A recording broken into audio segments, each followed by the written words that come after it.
সফল হোক মটক জনগোষ্ঠীৰ আটাইকেইটা সংগঠনৰ অধিৱেশন সফল হোক মটক ঐক্য জিন্দাবাদ মটক ঐক্য জিন্দাবাদ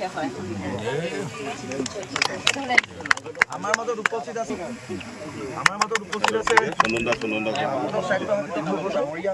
তেখেতকো এখনি গামোচাৰে মৰম যাচিবলৈ অনুৰোধ জনালোঁ। আমাৰ অধিৱেশন চাবুৱাত অনুষ্ঠিত হ'বলৈ গৈ আছে। এই অধিৱেশনৰ আজি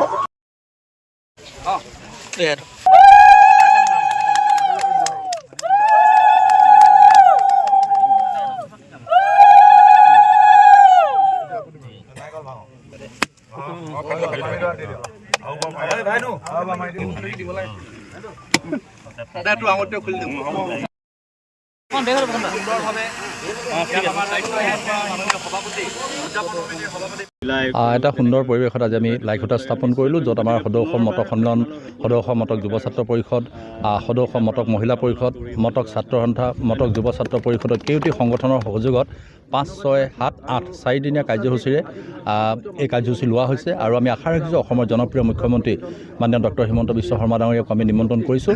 নিশ্চয় আমি 2 দিনতে তেখেত অহাৰ এটা আমি ইংগিত পাইছোঁ। আশা ৰাখিছোঁ যে তেখেতৰ উপস্থিতি আমাৰ জনগোষ্ঠীটোত উত্তৰণৰ স্বাৰ্থত আৰু আমি এই যুৱ সমাৰোহখনত যিহেতু মহোৎসৱখনত আমাক যথেষ্ট উৎসাহিত কৰিব আৰু জনগোষ্ঠীটোৰ উত্তৰণৰ স্বাৰ্থত যাতে মাননীয় মুখ্যমন্ত্ৰী মহোদয় ইয়ালৈকে আহে, তেখেতক মই আহ্বান জনাইছোঁ আৰু লগতে আনুষ্ঠানিকভাৱে তেখেতক লগ কৰি ইয়ালৈকে নিমন্ত্ৰণ কৰা হ'ব আৰু ইতিমধ্যে চিঠি প্ৰেৰণ কৰা হৈছে।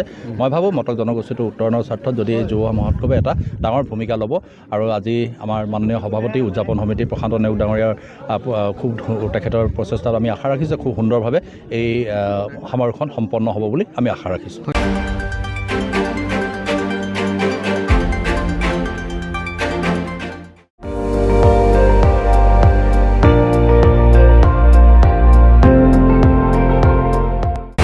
আপুনি চাই আছে ND24, সৰ্বশ্ৰেষ্ঠ নহয় সৰ্বোত্তমৰ দৌৰ।